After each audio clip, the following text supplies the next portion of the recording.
Come on, sit down. You're sitting at the grown-ups table. I'm your host, Jesse Pimpinella, and as always, my partner in crime, John Jacobs. Thank you so much, and a happy Tuesday to everybody. Thank you so much for tuning in. We got a lot of amazing things we're going to be talking about today. Like I said, first off, we're going to be talking about the eclipse, which just happened. We'll also be talking about movies that happened during the eclipse or how eclipses are kind of integral to their plots. We'll talk more about that. And then also, we're going to talk about Quiet on Set. We've been waiting until the 5th episode to air before we talk about it, just so we can talk about it as a whole, talk about how revelations have been spoken about, and also some stuff that the special didn't even speak about because the special wasn't as up to date as it was. So we'll talk more about that. But before we get into that, let's catch up. You and me, John, man. John, how you been? You been good? Same shit another day, man. That's what I'm talking about, man. I will tell everybody the eclipse happened yesterday. Everybody was I was on the top of a skyscraper laying down watching the eclipse. It was a lot of fun. Oh, that's nice that you got to go up on top of the building. I don't remember getting a phone call or text from you saying it was you last had this second. access. It was last second. It was the most last second thing. Because here's the thing. I was going to be the curmudgeon person who worked all day and worked through the eclipse. And my employees were like, no, you should go up there. You should enjoy it and stuff like that. And I'm just like, nah, I don't want to do it. But I did it. So, like, I was short of the 3 Ghosts of Christmas Story to A Christmas Carol. So that got me up there. It was fun.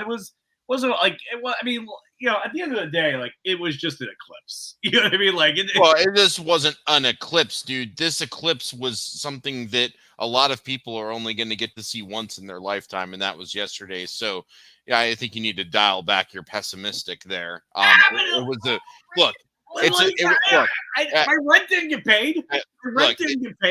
It was a big fucking deal. This is how we connect to the cosmos. Okay. Well, we're just as much of the universe as the universe is us, and we connect to it by these cosmic events. Are you how connected are you to the cosmos? Let me like what is your background? Connected to the same degree to the cosmos because everything is made up of star stuff. No. I'm not talking about that. I mean, like, you have an interest. I've been to your house before. I saw you have the one scientist who wrote the one book. I know. Your eyes are look. I went to a Catholic school. All right, the book should have said God made the Big Bang like that. Okay, I'm sorry. Are you talking about my first edition of A Brief History of Time or first edition of Cosmos by Carl Sagan? Either or. Yes, that's the guy. That's the guy I was talking about, Carl Sagan. Wow. I'm just saying you're a bigger fan of that. I mean, I realize he died the year you were born, but Jesus Christ, man, come on. Everybody still knows who George Washington is, and that fucker was dead 200 years before I was born. Well, I went to Catholic school, so all we knew was Jesus Christ, okay? And that was I feel bad for you, and anytime you need some more deprogramming, let me know. I'd be happy to help. No, we're working on my deprogram. Also, wait, Sarah, my wife, who also went to the same Catholic school as me, how did we get extra credit in Catholic school?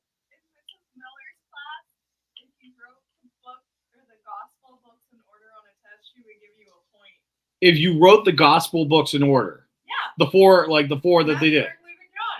Oh, dude, I was naming off the Beatles. That's why I kept getting an F. I was like Paul, John, Ringo. They're like not even fucking close, Jesse. Yeah, okay. Jesus Christ, man. I was stupid. I'm still dumb to this day. You're really I've always been dumb. I'm the dumbest person on this show. I don't even know why. I'm only qualified to be on the show because I'm running the board right now. This show started out really weird. Let's get it back on track. Anyways, yeah, let's get back on track. So I got everything posted now so I can pay attention. No. So anyways, I'm going to catch up a little bit before we get into our first topic. One of the things I've been doing, like I said, comedy special is in black and white, James Whale styles from the Frankenstein movie. We're going to be releasing we released Hot Mess a couple years ago. This is like a sequel special we're doing. So I've been talking to my director and my producer and editors. We almost have the special completed. It looks beautiful. Looks very beautiful. Plus, we just put one film into the film festival, Trauma Festival. If you guys are familiar with Lloyd Kaufman and the Trauma movies, we're in that. We're we're waiting to hear back. So fingers crossed on that. But yeah, we have another movie that me and Matt are. Matt Onesti is a comedian friend of ours who's in a wheelchair. We're making a movie where basically think John Wick, but it's Matt who's in a wheelchair. And it's really funny. And Matt is already dying to do the script. He actually made me. I came up to him one day and I was like, Matt, you think we can make you like the next John Wick? And Matt, I gave Matt the idea. And he's like, oh, you better write this script or I'll kill you. And I'm like, all right, well, I guess I got to write this script. And it's just a send up to all the 80s police movies like Lethal Weapon and stuff like that. So I'm very excited to write this with him. Well, I'm not writing it by myself, but he's going to produce it. Which brings me up, you and I, we got to do our movie. I feel like every time we make plans to and this is what happens.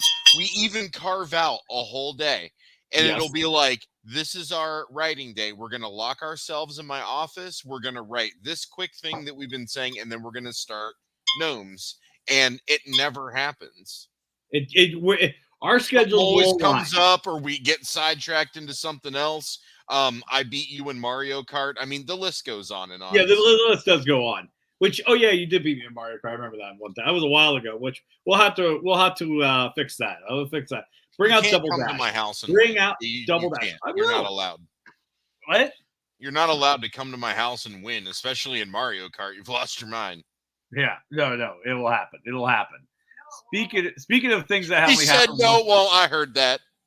Well, speaking of things that only happen once in a lifetime, we talked about the eclipse. So today we're going to talk about eclipse movies. So right now, I kind of wanted to put together. I like putting together playlists of movies based around certain events or holidays or anything like that. It's just something I like to do. It's lists I like to make.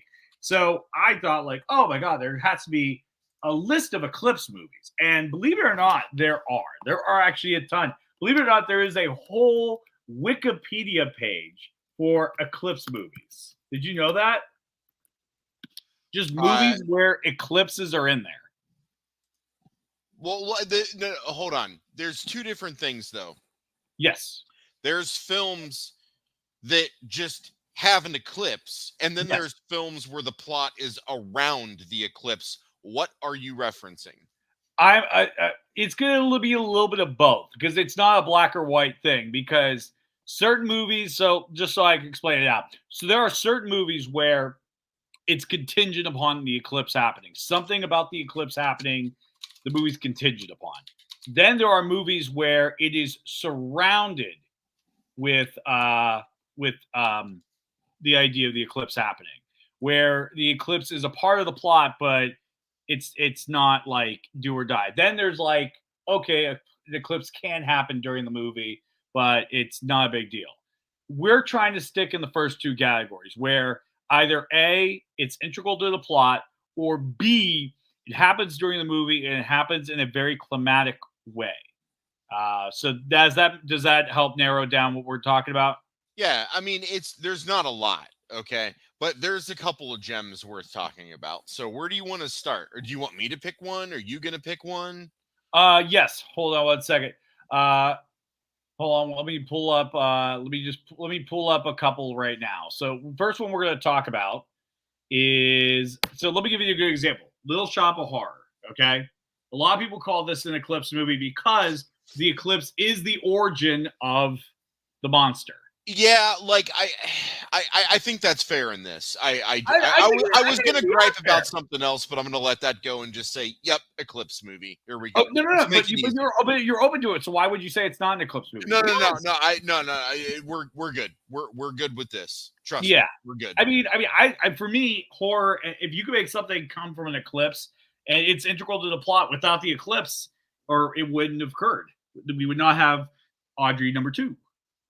And stuff like that. I don't know. I love Audrey #2. I call it, even though it's Audrey 2, I always say Audrey #2. Yeah, #2. Or Audrey I. Depends on which script you got. That Roman numerals. But Michael, no, I loved Little Shop of Horror. Because for this movie, it was just kind of this fun B movie musical that like had like a really dark storyline. It did.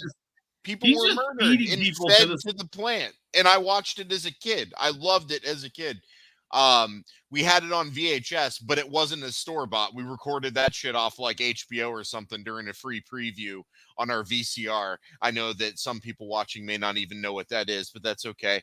And I watched that thing over and over and over and over when I was a kid. My favorite part is when he's getting chopped up and fed. To me as a kid, that was always funny.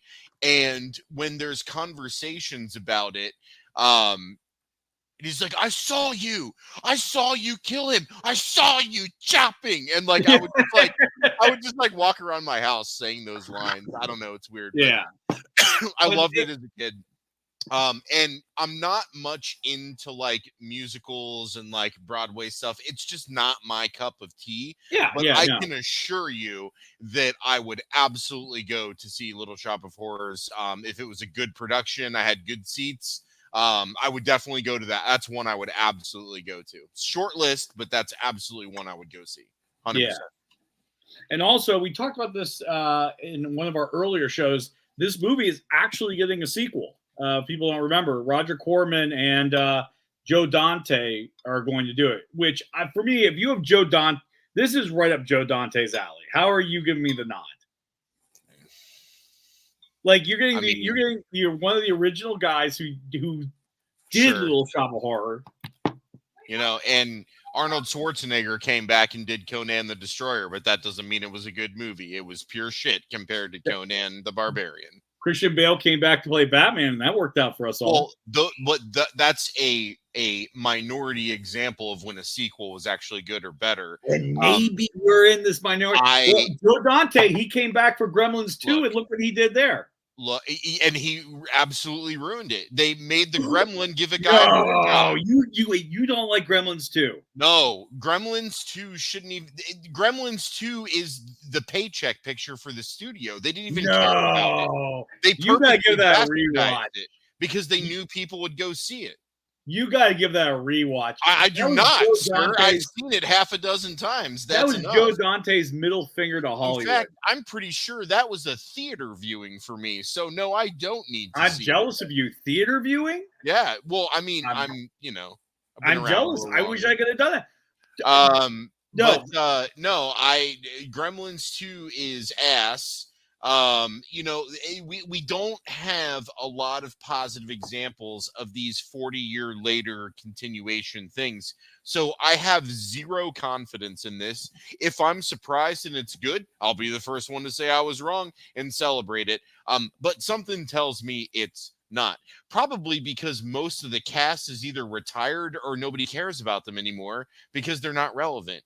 That was a big part of the original one. So to me, just like Beetlejuice, if you're not going to get the cast together, what's the fucking point? I get that, and that is a good point.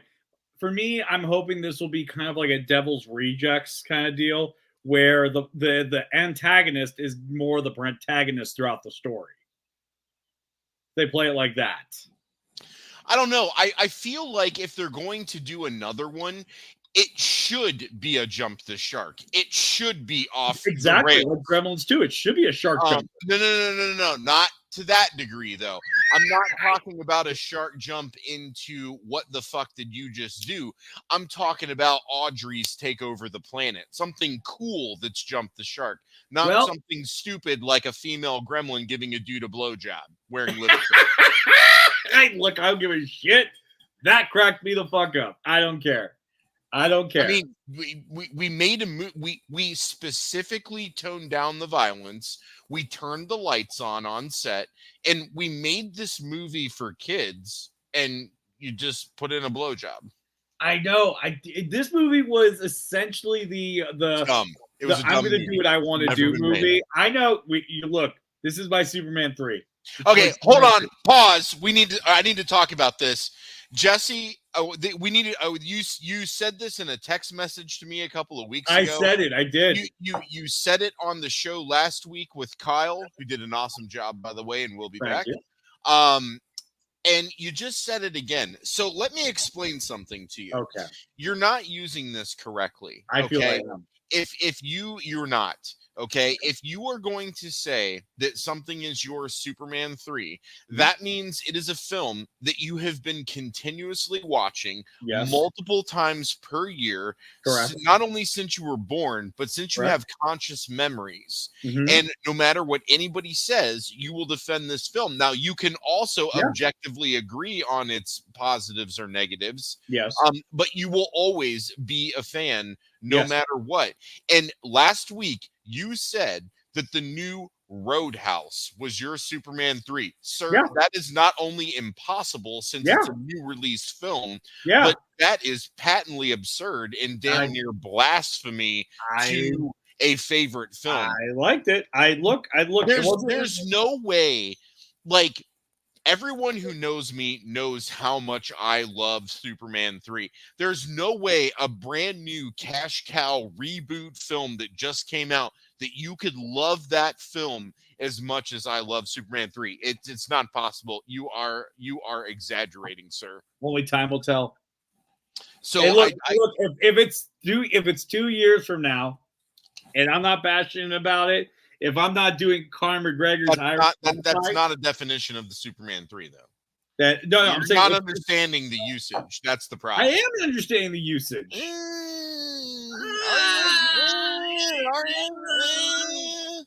Well, here, Michael can get us back on track. He gave us 2 Eclipse movies, so I was waiting for I was saying that we were talking about something else. I was totally waiting for someone to bring on one of those fucking Twilight movies. I'm so glad that Michael brought it up. Yep. Oh my God. So look, I've seen each of these movies one time. I made a deal with my wife that I'd buy it for at midnight and then we would watch it. So in the Eclipse movie, is there really Eclipse or is it just a clever name for the film? No, there's an eclipse. Oh, okay. Yep. There is. Hold on, I'll explain the importance. I have the page up. Oh God, I'm about to learn way more about Twilight than I want to know. I saw this movie was so long ago. I barely even remember it. So I don't remember much. Hold on, let me find this thing.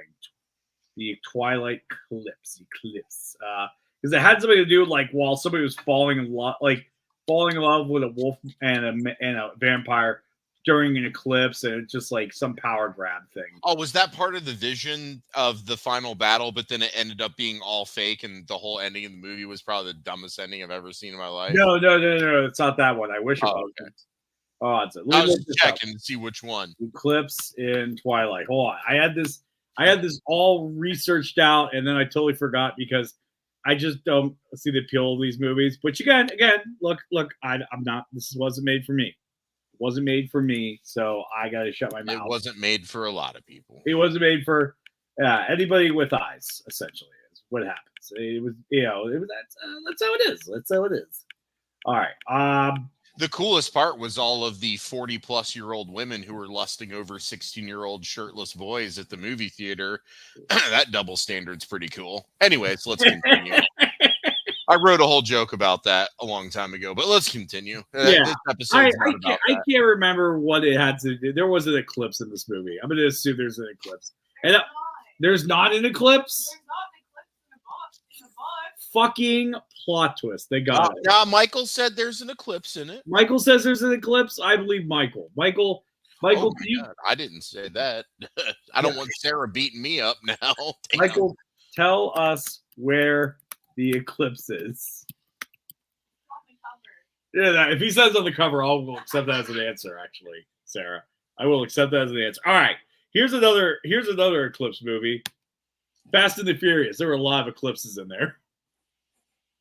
Wait, I was gonna say, okay, I get, I see what you did there, Tom. And and I guess we were right. It's on the cover art. Okay. Well, when he said there's an eclipse, I was assuming that it was in the movie, but yes, I was looking at pictures of the cover. I do remember eclipse, but I thought there was like one in the film, like making, to there to be a point in the film. And yes, there are a lot of eclipses in Fast and Furious, especially that first one in the first movie with that green paint job that I love to this day. Even though those bubble eclipses look ridiculous by today's standards, I'd still buy that car if money wasn't an option and I had a chance to buy it because I loved that car back then and I still like it now. All right, Sarah from the cheap seats. What do you got? Stephanie Myers is dumb as fuck. Stephanie Myers is dumb as fuck, And I Oh, God. fucking hate those books. and she fucking hates those books. You heard it from here. You heard it here. So the other one that was brought up was the 2001. That movie was brought up. Space Odyssey. It was Jesse, have you seen that movie? like a long time ago. Mm. Yes, I have. You hate Stanley Kubrick. Which I have to give his movies a shot at least. I would definitely recommend if you haven't seen it in a while. So you've grown as an adult since the last time you've I watched gotta it. give it. I'd recommend watching it again. It hits differently as you age. When what's the robot program, HAL or something like that? Man. I mean, What? we kind of already have that now, but yeah. When it goes hello, like it talks like that, like I'm like, oh shit, okay. Like Hello. when the guy's like, yeah. I mean, I look. I have a weird love hate with Kubrick, and it's because of The Shining. It's because Full Metal Jacket was only good the first 20 minutes of it, and it's like, I don't know. I just feel like he's overrated. Whoa. It's not that kind of show. I don't necessarily disagree with you per se. That there would be a lot of specifics we would have Look, to. I could admit I'm wrong. Look, I can admit I'm so wrong to people. This is just how I feel. Like if you told me, "Hey, want to watch a Kubrick movie tonight?" I'd be like, "Do you fucking hate me?" Sorry. I have a question. John, did you see the documentary where people analyze The Shining and say that it's code for Kubrick faking the moon landing? Oh my god, I forgot about that. I mean, okay, hold on. So I've heard of this. I have not. And look, I watch flat Earth videos just to be entertained. So I'm not above watching some shit. Oh, I've watched this. But I don't know if I could watch that. That seems a little far-fetched, especially for that film. I don't really get into those conspiracy theory things. It's a 2-hour documentary. Oh, God. It's funny as fuck. Yeah. What's it 10 called? out of 10 recommend. What's it called? Room 237. Oh, I'm familiar. Yeah, I haven't seen it, but I won't lie to you. That is actually saved on a list somewhere. So I've been meaning to watch this. Maybe I'll move that up. It's very stupid. Also, Kubrick sucks. Bye. It's not that he sucks. It's just that I think, again, it's a different time. It's a different time. He's It a is. pretentious It asshole, is. and he ruined like the best Stephen King book. She's like, yeah. I mean, this was at a time before there was different creative control over IPs and from creators and stuff. It was new. It's different now when somebody adapts something because there's a process already outlined and things are already in motion. But back then, that didn't happen all that often, or when it did, nobody really cared. They just did it. But Stephen King cared. Kubrick cared. They just didn't care about the same shit. But you can read the book and enjoy it.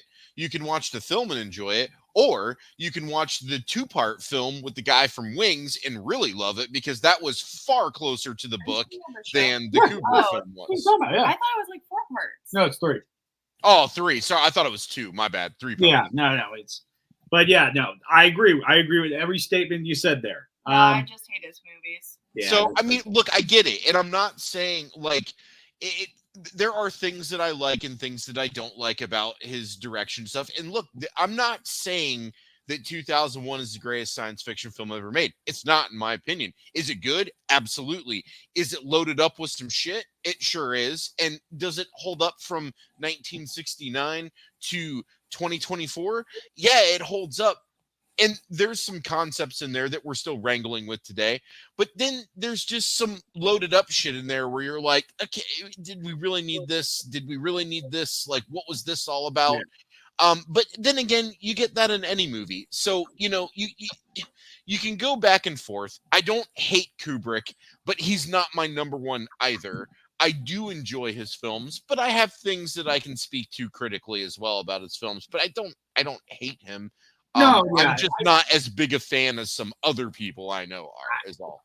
I just don't. For me, he is not in my director's Rushmore, I guess. But that's beside the point. Yeah, I mean. But let's head over to our next topic. Or not next topic, Whoa. Hold on. You did not let me talk about my Eclipse movie, which is Pitch Black, starring Vin Diesel, which started the whole Riddick universe.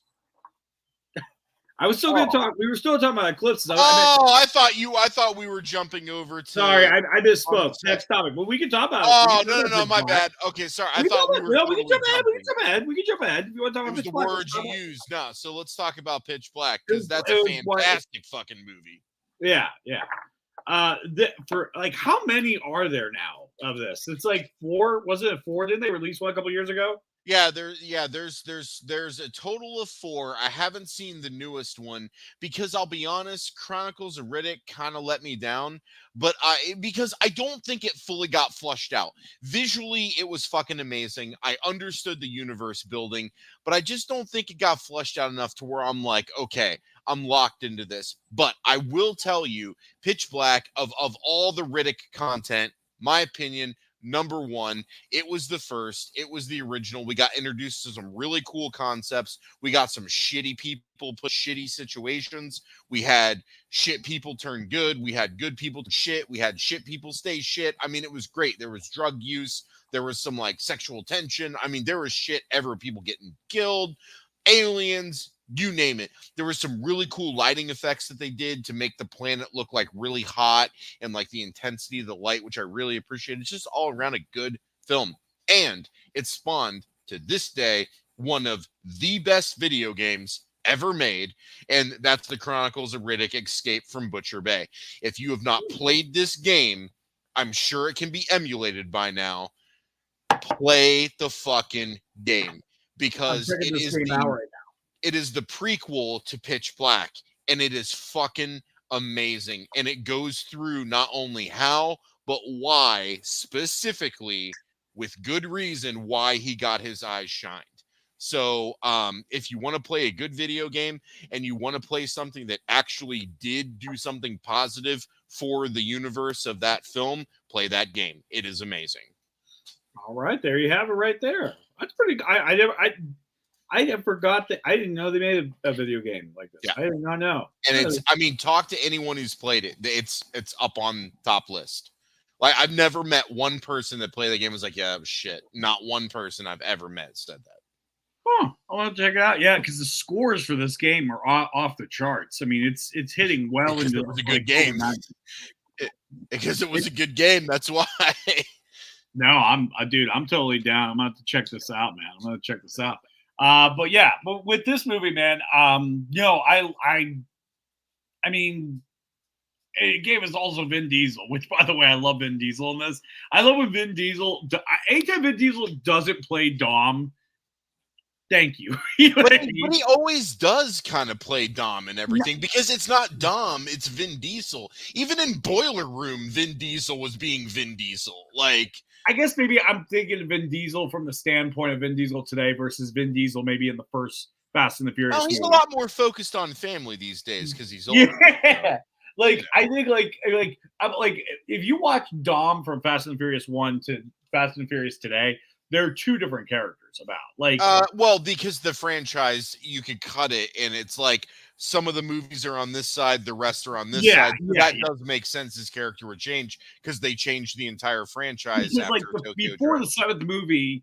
Dom had that kind of like bandit anti-hero kind of persona, which now he doesn't have anymore. So now when we think of Vin Diesel, we kind of see this more family, good guy, wholesome, clean, kind of energy. So it's nice to have that anti-hero You know what I I mean? want Vin Diesel to play just a complete shit bag of a character. Like, I want him to go all deep. I want him to go Jared Leto into that shit. And I want to see what he's got. I want to see this man perform. Like, give the guy this role and let's see what he's got. I'm ready. Dude, if Robert Pattinson can pull it off in Good Time, I am sure Vin Diesel can pull off playing a shitbag character. And real quick, I want to make sure I heard you correctly. In the video game, they actually go in. Do they actually show the events of him getting his eyes modified? I am not going to say anything. Never mind. Just know that things with The Shining are in the game. Okay. All right. I'll have to play this. I don't want to. You need. That's a game you need to just play so that you can have the experience as you play through the narrative. Okay. All right. I'll have to play through it and just yeah. It's not like Mario where you can just talk about it. You got to play it first. Pitch Black also just like looking at the case for this movie makes me the cast, dude. Anything with Cole Hauser, I'm all about. Dude, I love Cole Hauser. All about, especially when he's playing like a drug addict in this one. It's so great. Yeah, right now he's in. He was also in Fast and the Furious. Yeah, man, absolutely. Bring him back because he's great in Yellowstone. I love that show. Harder, man. Yeah, but yeah, and like in Pitch Black's future, the drug that they do is instead of just like injecting into your IV or into you like do it in your eye. I'm like, okay, first of all, if we're in the future, how are drugs we're injecting in our eye? Like, honestly, if it's the future, I should just be able to look at something and get fucked up via osmosis or something. I shouldn't have to inject something into my eye. So I thought that was kind of weird. I think one of I remember watching this movie at a sleepover because like what I was going to say before is I remember seeing this case, right? Remember, and this is the time where you rented movies. The guys would come over on Saturday, watch movies, and like I still remember the one scene's burned in my head when they do the eclipse scene. Because when the eclipse starts happening, shit's about to go down. The creatures are about to be all over the place, and it's just, oh my god, no! But what's interesting is the eclipse in Pitch Black lasts a really long time. Yeah, that's true. That's true. No, that's true. That was something literally. This gives us time to move through the narrative. Awesome. I literally thought about that yesterday when I was watching the eclipse. It took like 2 minutes and it was over. It took an hour and a half in that movie. It made me feel like, I can survive for a little bit. Not long. Yeah, good. Just a little bit. Just a little bit. Fine. We find out them cone things. Oh, they're good. They're alien mosquitoes. That's what they fucking are. But they eat you. Yeah, they definitely. Yeah, no, you don't want to be caught like out when they're out. You don't want to do that. Yeah, that was another theater viewing for me. I got to see Pitch Black in the theater. Really? Yeah. I'm jealous. I'm very jealous. There was a time, Jesse, where every Friday people went to the cinema because a new film released. And, maybe once or twice a year it was a AAA film with $100 million budget or so. But mostly it was like A and AA films, 20 million, 40 million budget. That was considered on the high end. Maybe you had one good actor, maybe a couple supporting actors. And people were like, that looks interesting. Out of this whole list of all these movies playing, I think I'm going to go see that one. Now you're lucky if 3 films are playing at once in the theater, and they're all blockbusters with massive budgets and the same shit sped out day after day, year after year. So, yeah, Pitch Black came out when the cinema was still awesome to go to, and it was a great theater experience for sure. Yeah. All right, well, let's jump into our next one. So these two are both Stephen King. They're both tied to Stephen King, where the eclipse is something that is tied to it. The first one is this one's not a lot of people know about this movie, Dolores Claiborne. So I know about it, but I've never seen it. I never got around to seeing it. So good. I'm gonna be careful on how I've heard that. I haven't heard negative stuff from it. I never got around to seeing it. So without giving away too much, Kathy Bates is back in a Stephen King adaptation. And I say back because like. Stephen King wrote this novel for my wife's about to yell it out because she loves this movie. He wrote it for Kathy Bates. She wrote it for Kathy Bates. Like he was so impressed with her as Annie Wilkes. She's like, I'm going to make something where she can come back into a movie, and this is the movie. And this one is more of a slow burn drama thriller more than it is horror. But it's a really good movie, and the eclipse is integral to the plot because something occurs. And I don't want to give too much information away because you haven't seen it. I want other people to check out this movie. This one is a beautiful gem to check out. Great act, great. Oh, even Michael's commenting. Very good movie indeed. And what's very John C. interesting, Riley's in it. Probably looks exactly the same. he always looks the exact same. And here's what's interesting: this movie is technically kind of concurrently happening with another Stephen King story, which is Gerald's Game. Because now, while the story is a woman who is tied to her bed and has to figure out how to escape before she dies of dehydration and starvation, or wild animals breaking in the house and killing her, there's a big flashback to an eclipse. And that flashback to the eclipse is what some people say happened during Dolores Claiborne's eclipse. It did? They confirmed it? It's confirmed. Okay, well, it's confirmed.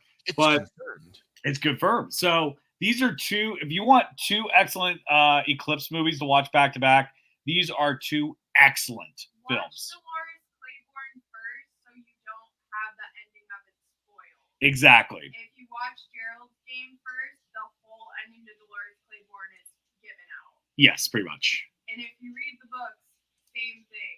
Same thing. Dolores Claiborne first, then Gerald's Game. But don't read Gerald's Game. That book is shit. The movie is so much better. Exactly. You heard it here from my I'm wife. not reading any books, but he'll gladly watch the movies. So I need someone else to read with me. Jesse can't read. I can't read. I can't read either. I was in the remedial reading class in first grade to get me through. So yeah, I don't read. One time he borrowed my Kindle, I borrowed a Kindle. and on the Kindle it gives your estimated reading times for like finishing the chapter or finishing the book. His said remedial. Yeah. What? Dude, the Nook, I was reading it, or Kindle, whatever the hell it is, and it tells you what your reading level is based on how fast. Oh my you god, read the it. Kindle insulted you and called you remedial? Because it just literally all of a sudden I see Oh remedial my come God, across that's my so screen, and I felt so stupid. I was like, Oh "Oh my my God. god, does this thing insult me?" Yeah, Dude, no, Jeff Bezos programmed that in there just for you, just Jesse. for me, just for me. All right, so here's a movie where you could argue it doesn't count. I'm counting it because it's fun. It's a fun movie to add. I'll put Dolores on my list. I was reading kind of through the synopsis, non-spoiler, while we were talking, and yeah, I remember seeing the trailers and thinking it was cool, but just never got around to watching it. You know, shit happens, life It's happens. a movie that falls under the radar. It's a movie. Yeah, that but falls I under- totally remember seeing the trailers in the theater, commercials on TV. Like I remember it, I just never got around to watching it. So It's one of the best, not like the best Stephen King adaptations, but it's up there. So there you go. There you have it. For somebody who reads it all the time, Sarah knows what she's talking about with that. This next movie, it doesn't really count, but I'm counting it because technically it is an eclipse during a very climatic moment. It's just not a solar eclipse, technically. It is Rogue One. Because technically when that Death Star shows up, it eclipses over the sun, and pretty much it means we're all going to die. Stop. God, my dog is like running into the door. Sorry, everybody. There's another dog out there, and my dog thinks that if she runs fast enough, she can Kool-Aid Man through here. I mean, they didn't have a shot in there showing it though. It was just large on the horizon. Yeah, but I thought there was a scene where it covered up the sun. I don't think The there Rogue was, One? man.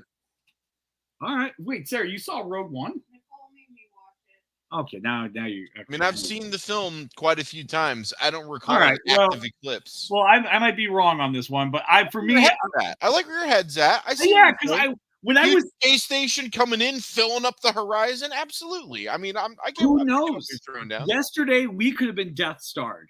We could have. I mean, could've. well, apparently people thought people were going to float up into the sky yesterday, which never happened. Oh, by the way, happy we're still here day. Just, Yeah. you know, everybody, we're still here. Like the last Somebody time, still actually here. came up with this prank, and I love this prank. Is to buy 100 sex dolls and fill them with helium and release them upon the eclipse. I saw a video of somebody doing that, but I think it was actually a skit because then some woman got out of her car and thought it was real people and was like walking in the street with her hands up like Jesus was going to pick her up or whatever. And she got hit by a car. I really laughed. It had to have been like a sketch comedy or Had to be. from something. But it was because some dude rolled up with his truck and he had all the blow up dolls and he hit a lever and it released them up into the sky like balloons. And then someone got out of her car like, oh my God, it's happening. Yeah, those are blow up dolls. They're not real humans. But somebody did. I saw a post where they were like, hey, you should really mess with people today, especially people who think the eclipse means anything more than the moon going in front of the sun. And they had a picture on the ground of this guy just like putting a whole outfit on the ground, but with no body in it. And I'm like, oh, dude, that might actually be really funny if you could get it in the right spot with the right people. So you could. If I'm still alive during the next eclipse, I'll be an old man, but maybe I'll have to consider something like that. Well, we could do it maybe during a lunar eclipse. Maybe, I don't know. It's not the same thing, man. Okay, well, I'm just saying. Well, listen, the way the world's going, we're probably going to have an eclipse sooner, all right? The apocalypse is on its way, okay? Well, I mean, we have them, on average 1 to every 3 years, but they mostly happen in parts where people don't live based on physics and how everything's working right now. So that's why it's rare when we get to see them in certain areas. They happen all the time. They just happen over the poles and over the ocean where like nobody lives. So when we actually have one we can see, that's why it's such a big deal. It's not that they don't happen often, it's we don't get to see them often. So that's why it's a big deal. Makes sense. All right. Well, that'll wrap up for us with Eclipse talk. But basically, there's a lot of movies you can look up. If you go on Wikipedia and just look up Eclipse movies, there's like a whole list of movies that yeah, there are some good ones on there. But I am committed to watching Dolores Claiborne. It's going to happen. That is a good one. Like within a week or two. Yeah.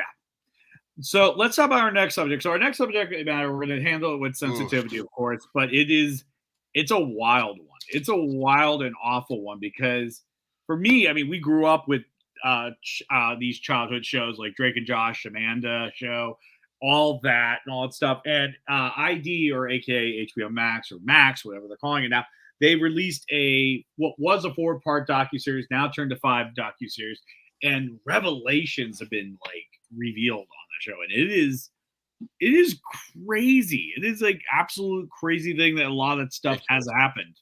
Like, what was one of your shows that you liked watching? Well, you got to keep in mind, Jesse, I was born in 81. So these shows, I aged out on these shows. But you were born in 81, so you'd been like, dude, I was OG. I was watching fucking Pinwheel before Nickelodeon hit the airwaves. Okay, so you watched Keenan and Kel? But my shows were like Clarissa and Salute Your Shorts and Wild and Crazy Kids and shows like that. Yeah, that was late 80s, early 90s. By the time you hit mid 90s, I was a teenager about to drive. There were way more things on my mind than watching Drake and Josh. That's true. That's true. For me, I stunted myself growing wise, and you were born the year the Amanda Show premiered. What are you talking about? You always keep saying that. I'm not that young. I wish it was like 94. Isn't that when you were born? What? Well, no. All that premiered in 94, which was yeah. Amanda Show was like 2000s, dude. Hold on. 1999. Okay. Well, I'm sorry. So we had a few years where she was younger doing her thing, and then they finally launched the. Wait. We back up for a second. But you were born in 81. Yeah. You were 13 when all that came out. Yes. And you just turned it off like, I watched some of all that. My brother was way more into it because, dude, you have to understand, by the time I was 13, I was not interested in Nickelodeon at that time. There were way more things my buddies and I were getting into than watching Nickelodeon. But my brother was 8 or 9 at the time, and all in. Now, look, I watched all that, but I didn't watch it religiously. I watched Wienerville when it came out a couple years later, but I didn't watch it every day. Like if I missed 3 weeks of episodes, it was no big deal. I'm not I saying watched that. all that a little bit more, but I was not a every day I've got to watch it. If I miss it, shit's going to go down because I don't feel like I was the target audience. I was at the end of the target audience. So what's your perspective on all this? I mean, has your daughter watched any of the Dan Schneider shows? Yeah. So here's the thing. Before I talk, I just want to say that it's weird commenting on people's trauma and experiences like this in a commentary form. So just want to make sure we're all respectful of that because it takes a lot of strength to come forward. I also want to say I can't believe I'm about to defend Melissa Joan Hart, but she wasn't coming out trying to get attention or stay relevant or take away from what happened to these people.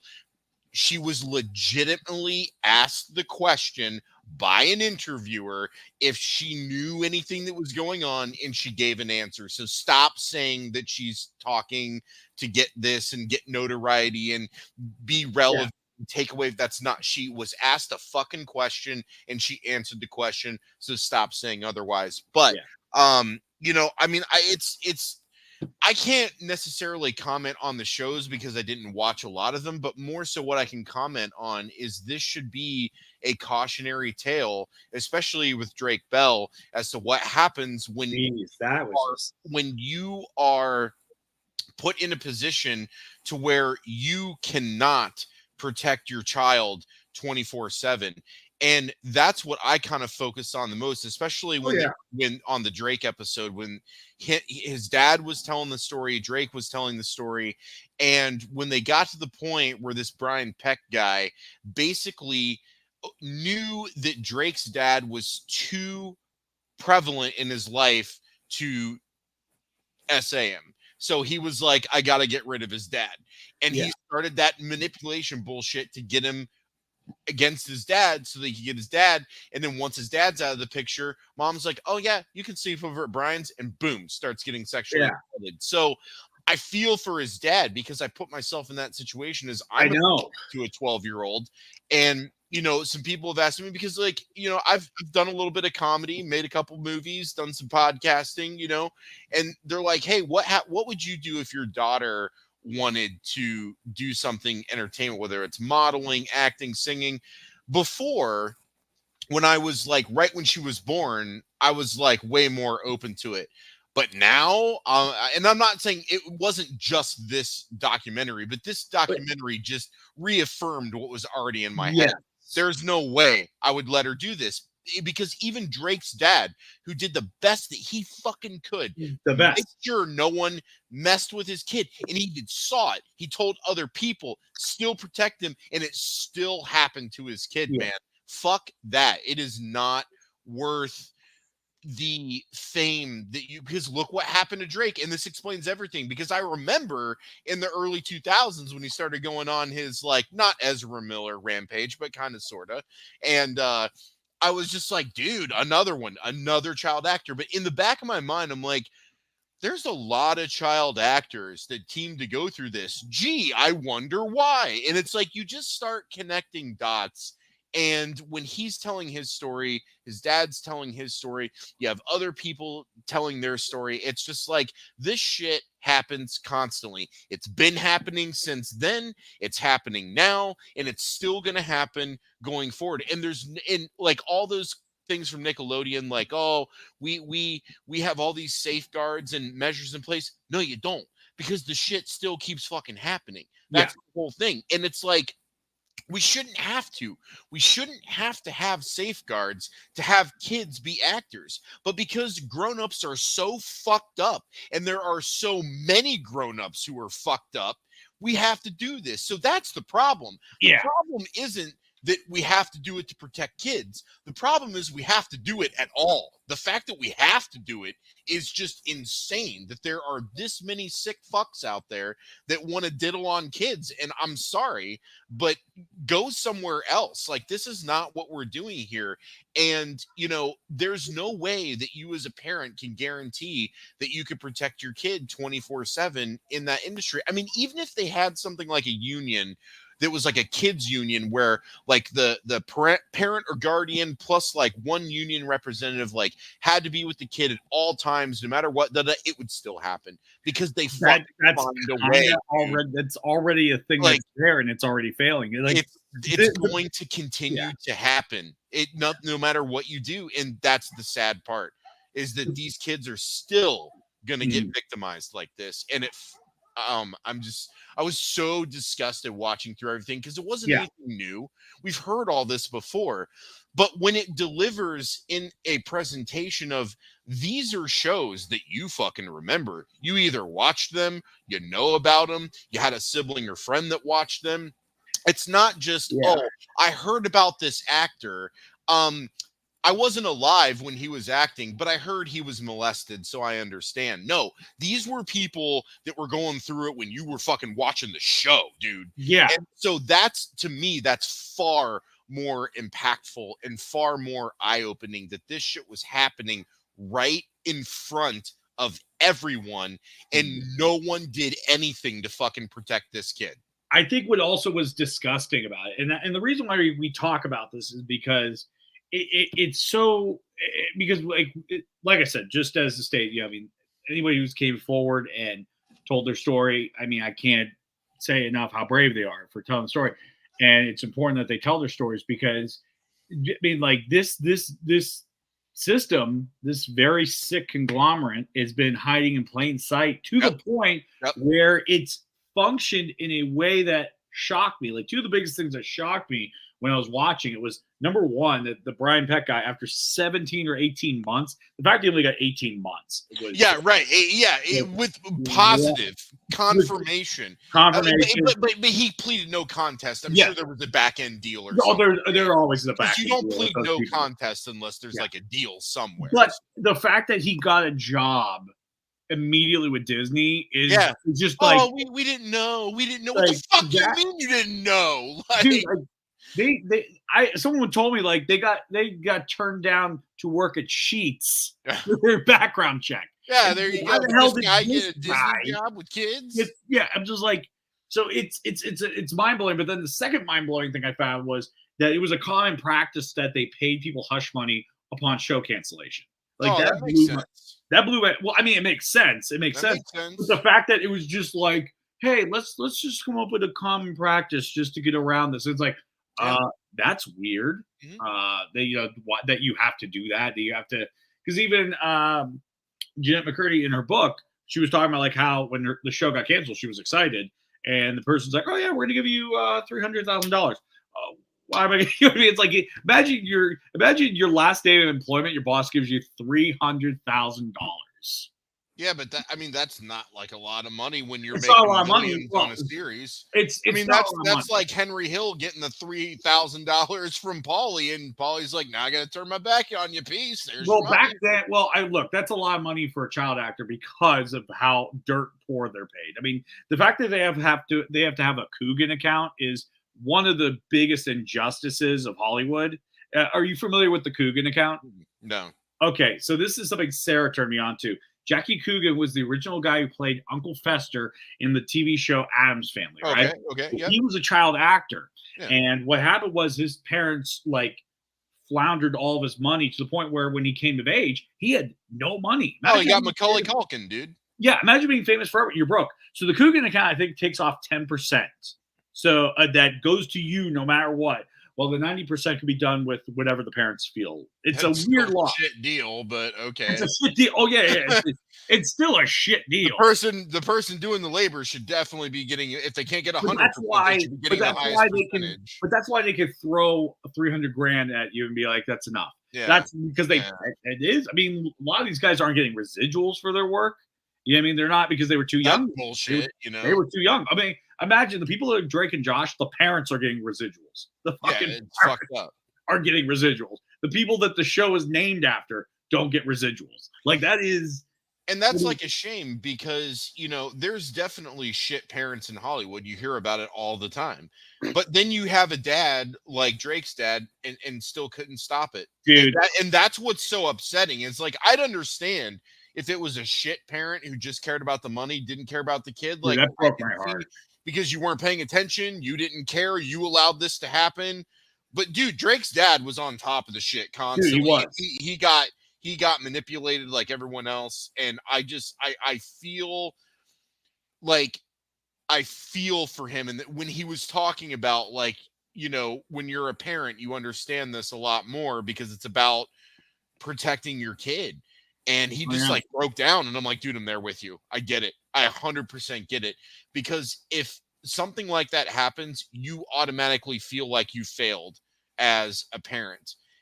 Even though you didn't, that's the way you feel because you failed to protect your kid. Even though you didn't, you did. And it's for a parent to live with that. That's you can't even quantify what that must feel like. I can't because I've never had that happen to me. No. I can't fathom how that would feel. I have an idea, but I have no idea how that feels. Like it's just insane for anything for a parent to go through, let alone the kid.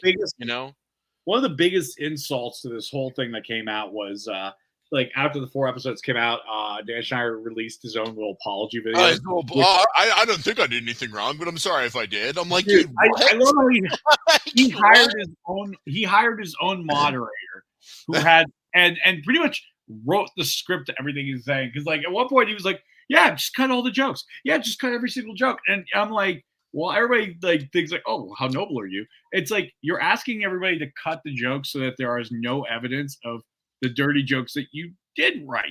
You know what I mean? Like you're asking people to burn evidence pretty much because I agree that like I'm not saying that it shouldn't be cut, but like there's a difference between someone wanting to get rid of something bad and then the culprit trying to get rid of something bad so that it can't be proven no longer. Does that make sense? I mean, it does, but the strange thing about this particular documentary is that it was telling like two main stories, but one story was about a actual predator who was predatoring against kids, and then you have this other douchebag who might be a predator based on some things that might have been hinted at, but was an absolute inappropriate shitbag person, not only to kids, but to females, and putting in all of his weird, like, adult humor jokes, but in a kid context. Like, yeah, sorry, but if I were to do that in the corporate world, what do you think would happen to me? And that kind of gets back to my overall thing, is that it's just about the money. Nobody cares about anybody. It's just about the money. And if you're making the money, and not only just making the money for you, but that money's getting made for somebody else and they're benefiting, then they're going to protect you. It doesn't matter. Yeah. It's all about the money. We're ruining kids' lives. We're ruining parents' lives. We're ruining people's lives because this is how the entertainment industry works. No, it's not. It doesn't have to work this way. It's been allowed to work this way for decades and decades and decades because people preference the money over the kids and the people. But now, especially after Me Too, and now we're going through cultural changes where we're eliminating toxicity.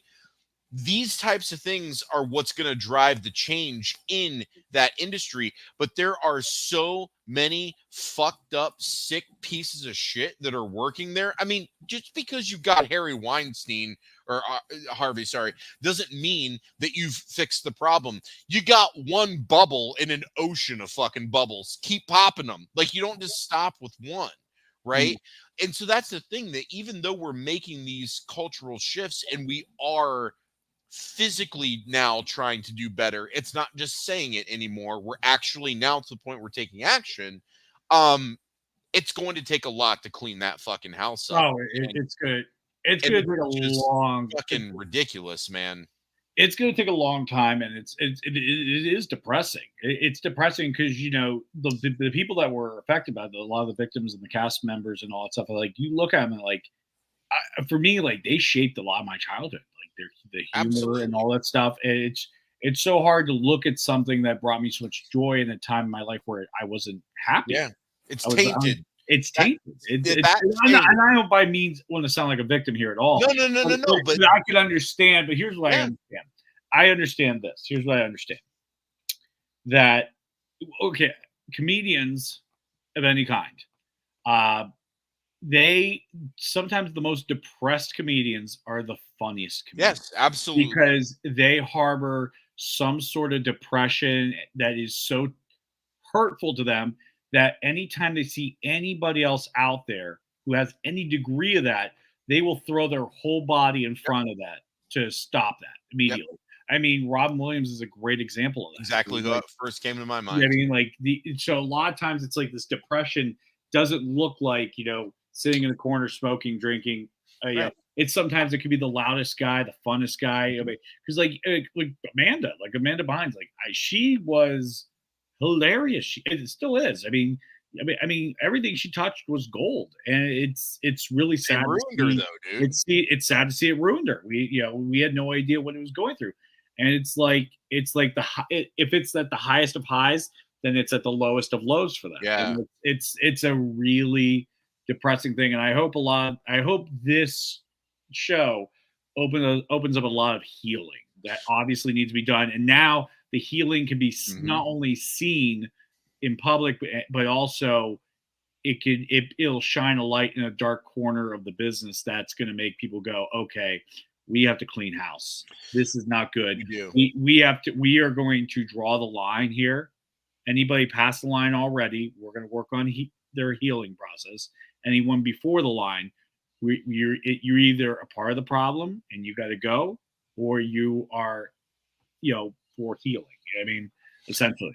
Well, I think part of some of the difficulties in this whole thing is that I'm sure that there is a percentage of people who might look at a scenario of somebody who had a Dan Schneider screaming at them, saying terrible things. Maybe he showed a clip of porn to him in the writer's room, but he didn't hard R them. He didn't essay them. So, well, he just might be difficult to work with. But then they're all about going after, Brian Peck, who actually did essay a kid. Well, fuck him. We're going to string this guy up. We're, castrate him and hang him and da-da-da-da. But people don't understand that just because you may not have been sexually assaulted, it doesn't mean that you didn't receive so much mind fuck and mental health problems from working in a toxic environment as a kid that you grow up to be a fucked up adult. And I think that's something that people need to understand, especially as we evolve the workplace and we evolve our social standards, is that you don't have to be sexually assaulted to have mental health issues. And there's a lot of people that don't connect that dot. They think, oh, well, you just need to toughen up, kid. I see these comments every fucking day in comment sections on Facebook. Well, Drake wanted to be popular, so he needs to toughen up. I'm like, who the fuck are you? What are you talking about? Yeah. Right? So these people don't comprehend. It's because we mental health has really, the awareness and our ability to treat it has grown so much just in the last 20 years relative to the first 20 years I was alive. So there's entire generations of people who have no comprehension of this, and I understand that. But don't say stupid shit on the internet because you're ignorant as fuck and didn't bother to look into this. Just because Amanda Bynes wasn't a sexual assault victim doesn't mean that she didn't get mind fucked to where she is completely screwed up now because of the working environments, because of how that is when somebody is still growing and they're not an established person yet. Those things imprint on them and they become a part of them. It's just like how you sound like your parents and you act like your parents, because they imprint on you as you're growing around them and you mimic that, you become them. So when you're a kid on set and you have toxic, studio heads and writers and producers just like, and you're 12 and you can't fucking handle that, of course you're going to snap in your 20s. Of course you're going to snap. And it just like, I want people to be more aware that mental illness is a bigger thing than a lot of people realize, and it's not a blanket. There are so many specifics and so many scenarios that get overlooked for ones that tend to get more attention. So if anything, I want people to understand that mental health is a big deal. It's not just one thing, it's lots of things, and we need to do better when we're working with fucking kids. It's that simple. Like, we need to do better. And if you're not going to do better, then shut the shit down. Like, it's that fucking simple. I couldn't agree more with you. But hey, right now we got to wrap up time. But I want to say thank you to everybody that tuned in. Just a couple quick last second comments. Owen mentioned I grew up when all the scandals of Dan Schneider was revealed. From what I've seen, dude's a creep and seems scary to be around. Yeah, I agree. If people stop saying stupid shit on the internet, it would mean no more internet. We would lose about 98.6% of it. Exactly right, Will. Wouldn't be too much of a bad thing if that happened. But anyways, thank you so much for tuning in, everybody. Really appreciate y'all joining us tonight. Tune in next week, Tuesday at 7 o'clock here at the Grown Up Stable. Until next time, I'm Jesse. And I'm John.